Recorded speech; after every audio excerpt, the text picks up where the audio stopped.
You can be a king or a street sweeper, but everyone dances with the Grim Reaper.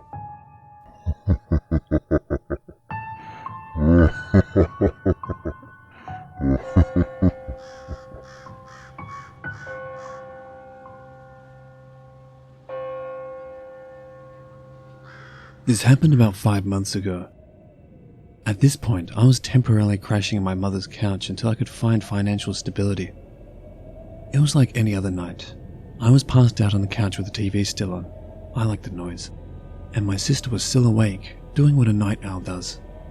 She told me she went down to the kitchen to poke around the cabinets and fridge to see what to snack on. When she peered over to where I was sleeping on the couch, she said she saw a tall, solid black figure standing over me.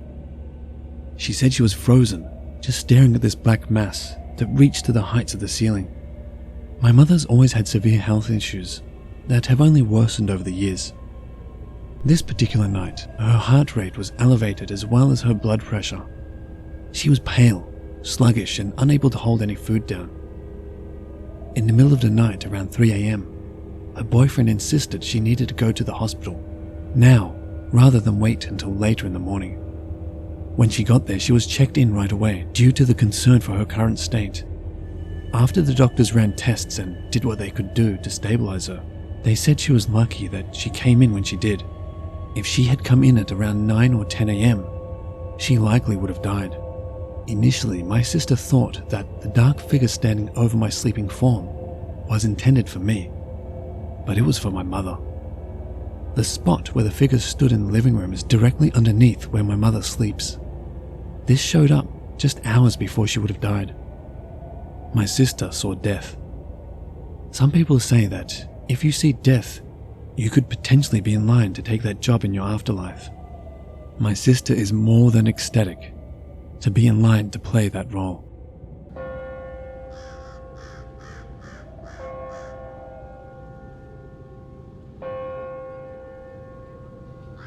Backstory time. My grandfather was a horrible man, and he was dying of cancer. Basically, my grandfather abused 4 of his little girls and ended up doing serious time in prison because of it. He got out early because of his cancer. My sweet grandma, despite all that he had put her through, still took him in. The rest of the family were very supportive of him during his final days because he was family and they are very kind-hearted people. My grandfather died shortly after in hospice care and spoke his last words to me. Because I was 6, I had not yet learned of my grandfather's sins. I really looked up to him at this time, and all my cousins still tell me I was his favorite. After he passed, all the families went home to their houses. Mind you, none of us lived in the same cities. I will never forget that night. We had all just gotten home and we were very sad. I went into my room and shut the door. As I was getting ready for bed, I heard a faint knock on my window.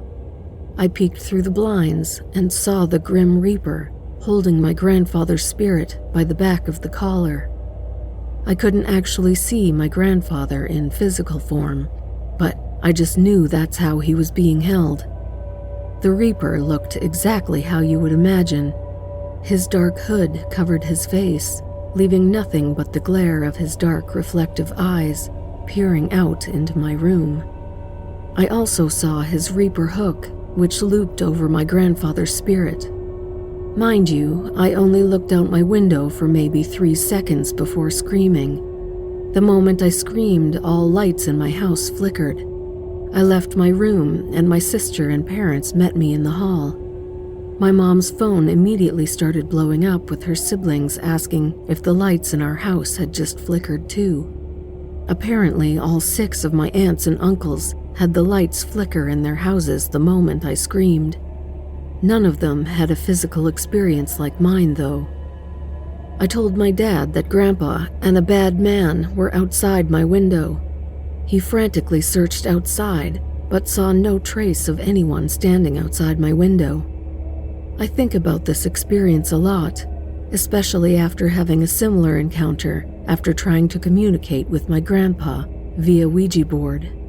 That was before I found out what kind of person he really was, but that's a whole different story.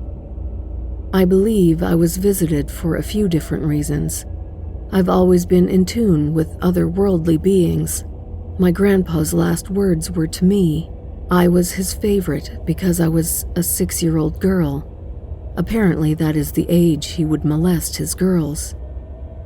I believe the Reaper visited me to teach my grandfather a lesson, to show him one last reason of why he's going where he needs to go. I do wonder why he wanted me to see them, though. Obviously, that was a pretty traumatic experience to leave a 6-year-old with. If anyone else has seen the Grim Reaper, please share. All of my friends look at me like I'm crazy when I share this with them. Thanks for reading.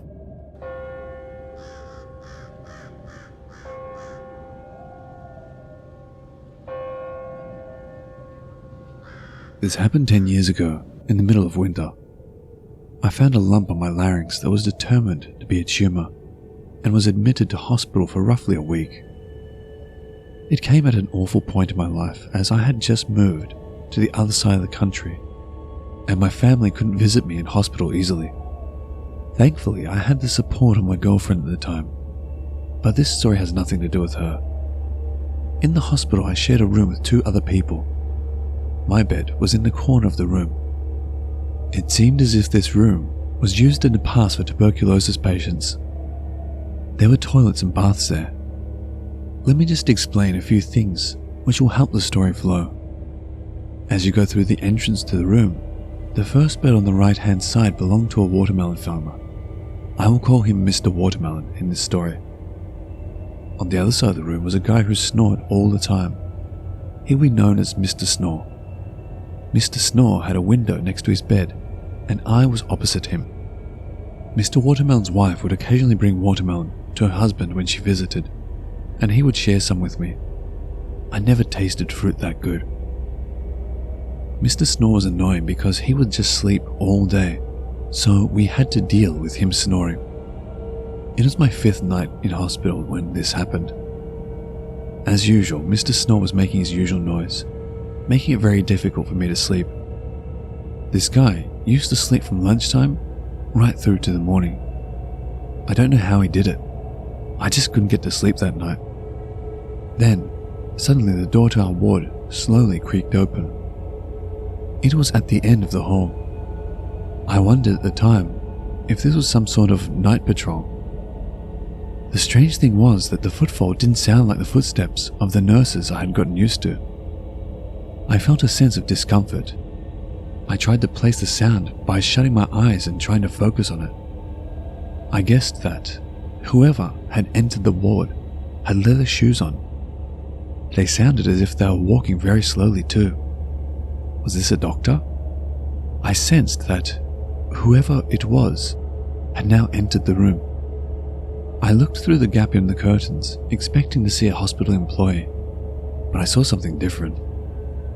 Stood beside Mr. Watermelon's bed was a man leaning over him, face to face while he slept.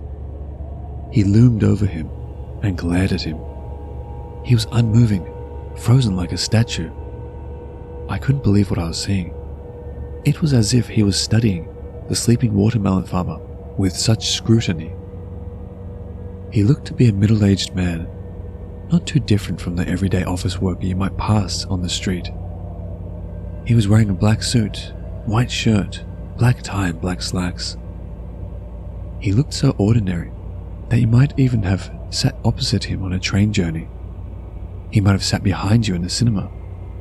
He might have been in line with you at the convenience store. He was just ordinary. But in this context, things were far from ordinary. His skin was very pale, bone white. Just as I was thinking about that, the man in the suit stood up and slowly walked towards Mr. Snore. He loomed over him, just like he did over Mr. Watermelon. He was inches away from his face. This time I could see the expression on Mr. Snore's face, since he was in the bed opposite me. It looked as if he was having a terrible nightmare. It's hard to describe the changes in the expression on his face. I'll never forget it. Then a chilling thought came to me. Once he got through with the snorer, he might come to my bed next. I started to panic. I reverted back to childhood and I buried my head beneath my covers and screwed my eyes as tightly shut as I could. I cannot explain the fear that washed over me when I saw him pace across the room. It was like some ancient fear I felt deep down in my bones. I know I should have screamed or done something, but it was as if some sort of apex predator was in the room with me. I just wanted to hide from it. I can still hear his shoes shuffling across the room in my mind. He was coming towards me. His footsteps stopped at the side of my bed. He was right beside my head. Even though my eyes were shut, I knew exactly where he was and what he was doing. It was like I was awake in some unrelenting nightmare. His glare felt hot. I saw him through closed eyes. I saw him move his neck from side to side and back and forth. I can't explain how I knew he was doing that, but I knew he was. I don't know how long this carried on for, but there was a point when my hands ached from holding the covers over my head so tightly. Just when I thought of giving in and letting go of them, I heard those eerie footsteps shuffle away. I felt safe enough to peep out and look at the room again, praying that it was just some sort of dream. I was wrong though. The man in the black suit was back at the bedside of Mr. Snore, and this time his gaze was running up and down Mr. Snore's entire body. I watched in silent horror. Then, all of a sudden, the man in the suit turned and left. I watched him leave the room, but I didn't hear his footsteps go back up the hall. It was very unsettling. When the morning came, Mr. Snore had passed away. I think I saw the Grim Reaper that night. He didn't come with a cloak or a scythe. No. He came dressed as the everyday man. It just reminds me of that old saying, the devil's greatest trick was convincing the world he didn't exist. Perhaps that's the same for the Grim Reaper. Be wary of the man in the black suit, I guess.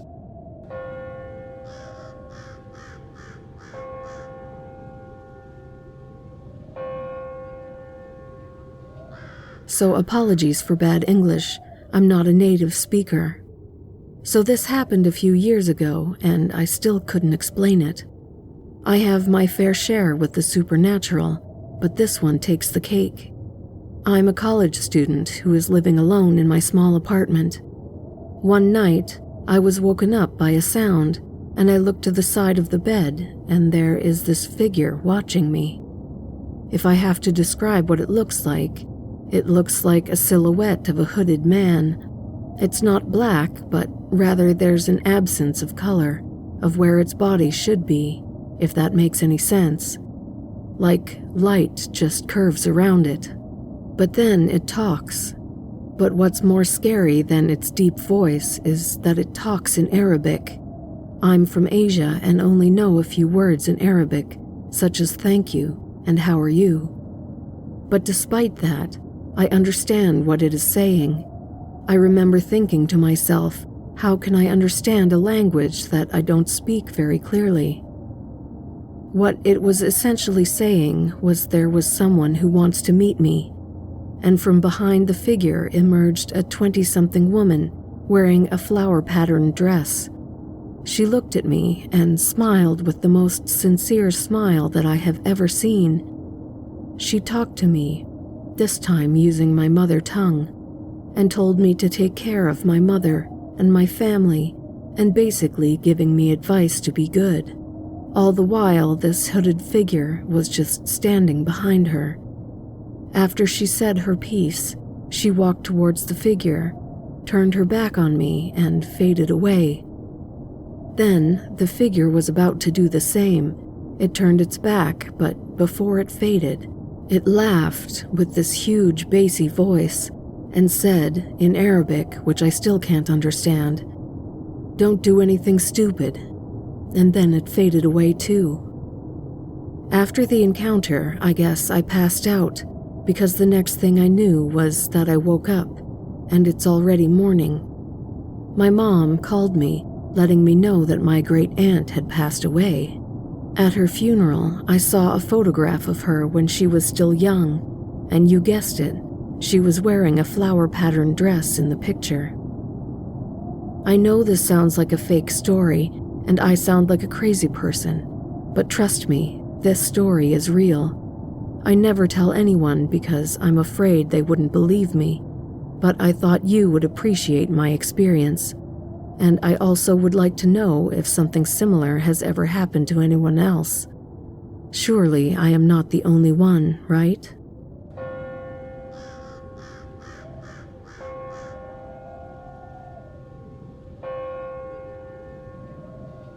I was asked if I had ever seen the Grim Reaper or Death before. Well, it wasn't a figure I saw, but an overwhelming presence I felt. As a freshly turned adult, our neighbor died of an OD.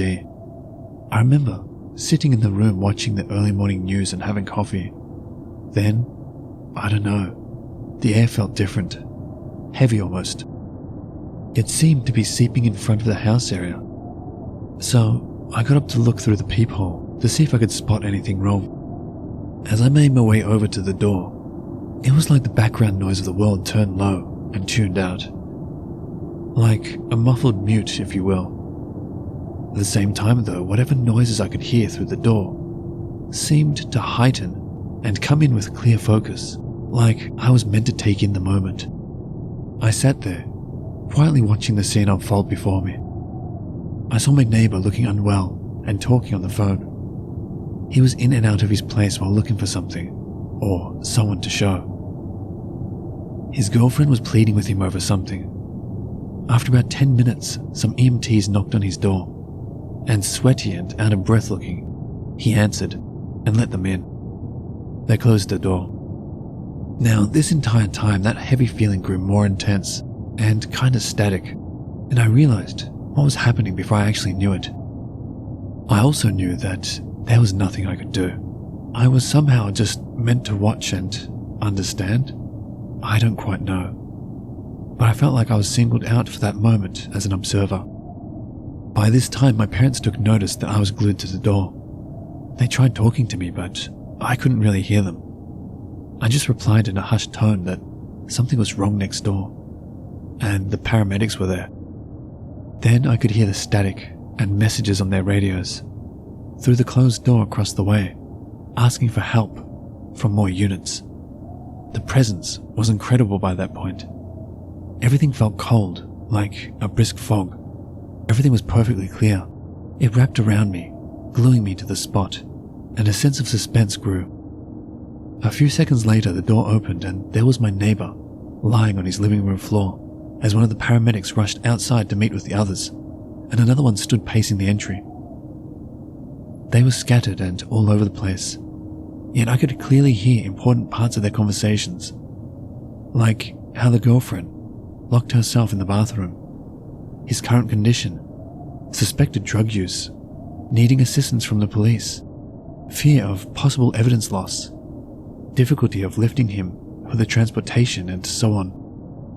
While that happened and more people came in, the air started to feel like it was slowly swirling around my neighbor's area, and the presence lightened a bit with the new activity. It still held me glued to the spot, wrapped in a cold fog sort of tingly feeling.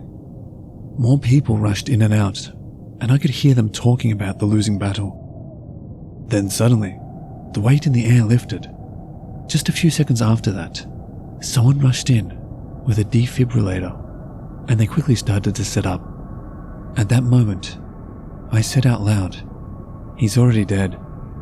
My parents stopped whatever they were doing and tried asking what was going on. I told them, "The neighbor, he's dead. He died of an overdose. He's laying on his living room floor. They're trying to work on him, but I can feel he's already dead. But death hasn't left with him yet. It's still near."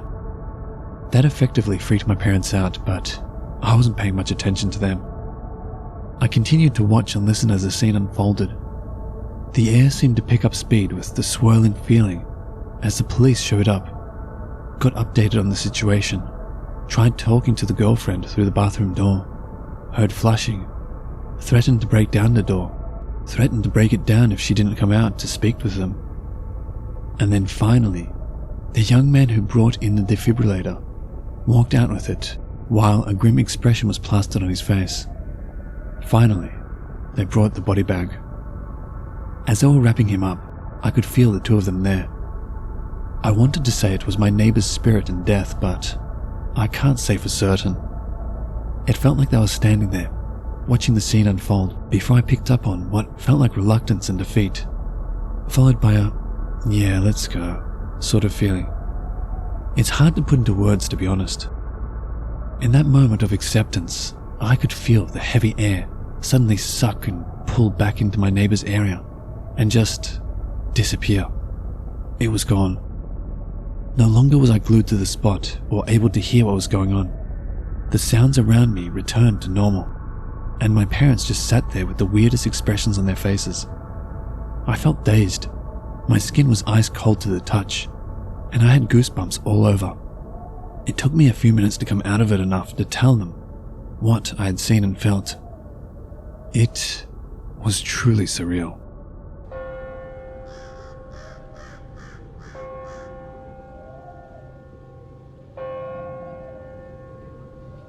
So, my father died last year.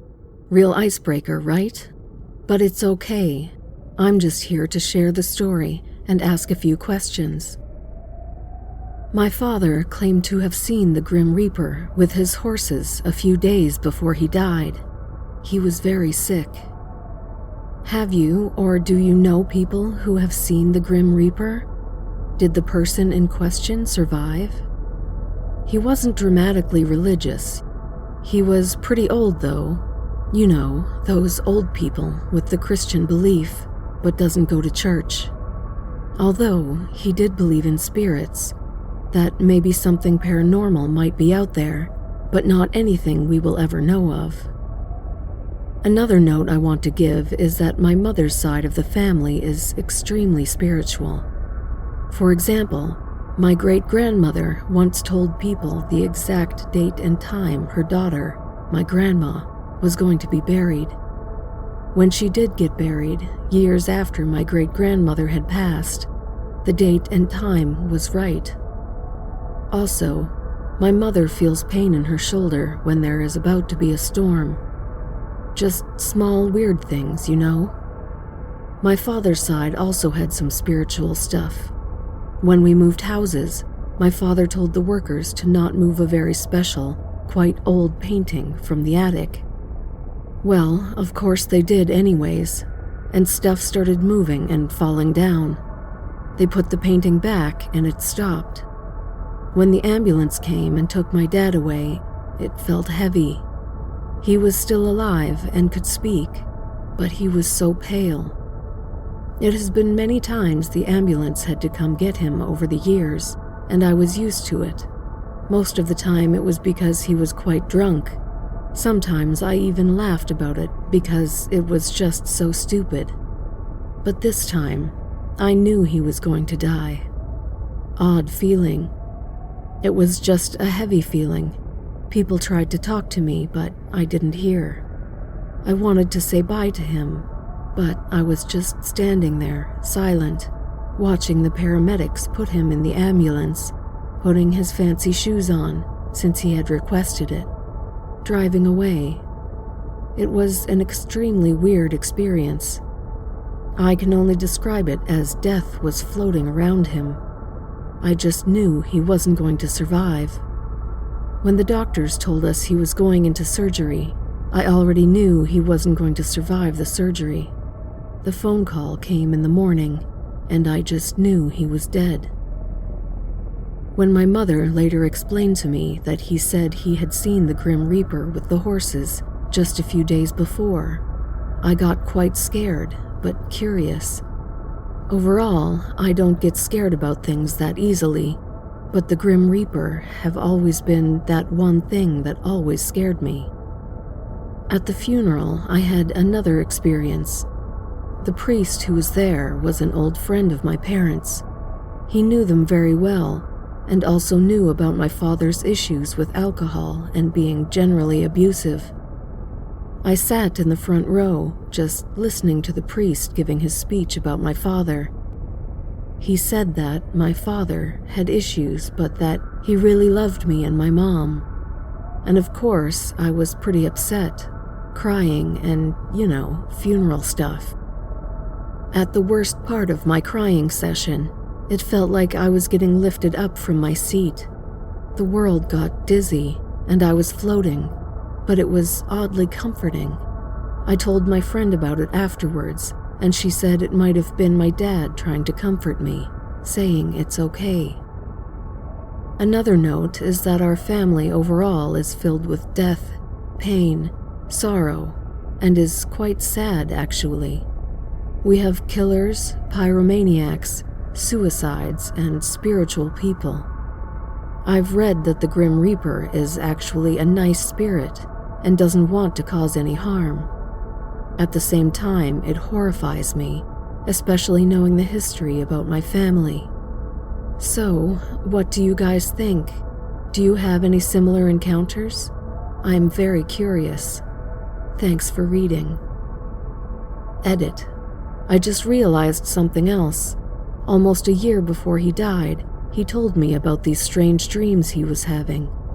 The first dream started with him being young, memories that came back to him that he had forgotten. As the dreams progressed every night, he relived his life, got older in every dream. He said to me, "I wonder what happens when it reaches my current age." I didn't hear more about it. Then he died. The more I think about everything, the stranger it gets.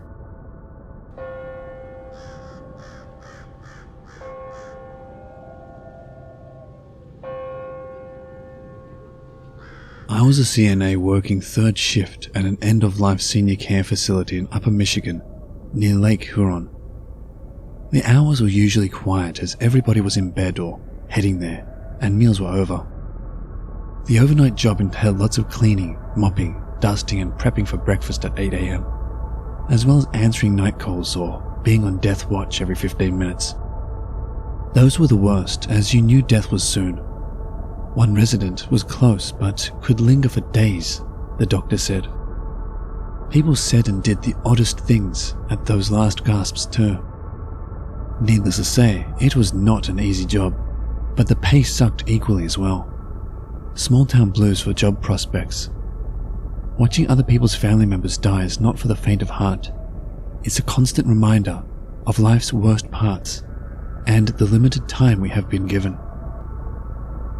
One of my favorite co-workers with a great upbeat attitude, Val, and I shared this night shift together. We knew our preferred tasks and set about them, happily chatting to each other in the dining room, getting it ready for breakfast.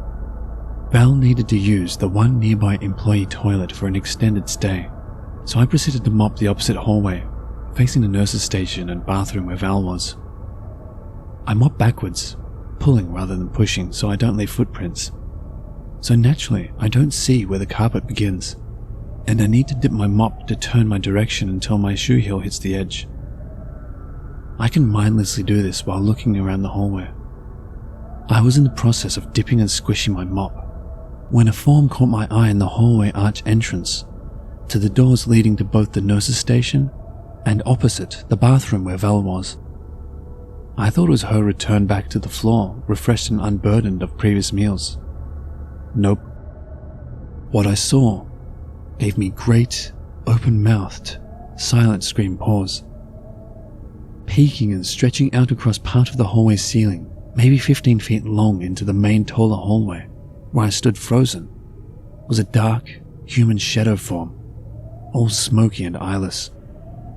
It stayed there for maybe 2 to 4 seconds, then zip, it shot back into the hallway. I stood there, scared silent and immobile, as I heard the bathroom door open. Val screamed, then slammed the door again.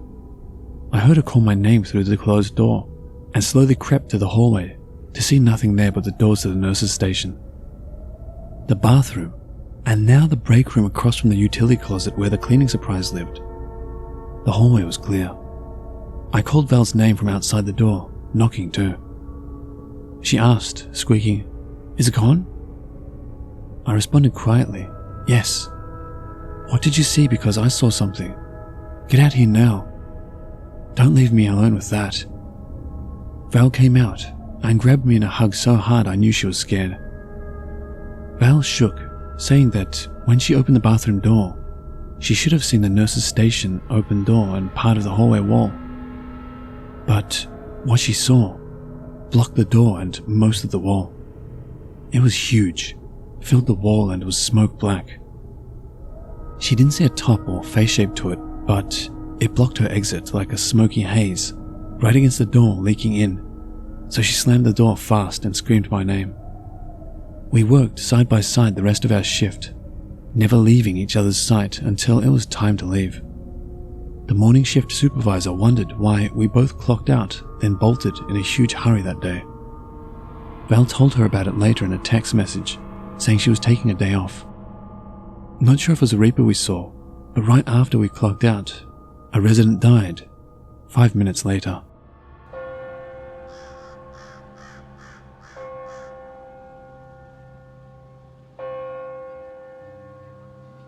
Hello watchers and listeners, thank you so much for watching. As always, a big thank you to all of the Reddit users who kindly allowed me to use their stories. If you want to help support this channel, you will find links to both my Patreon and my Teespring store in the description below, so feel free to have a look. And the biggest thank you to all of you who continue to support me. I truly do appreciate it.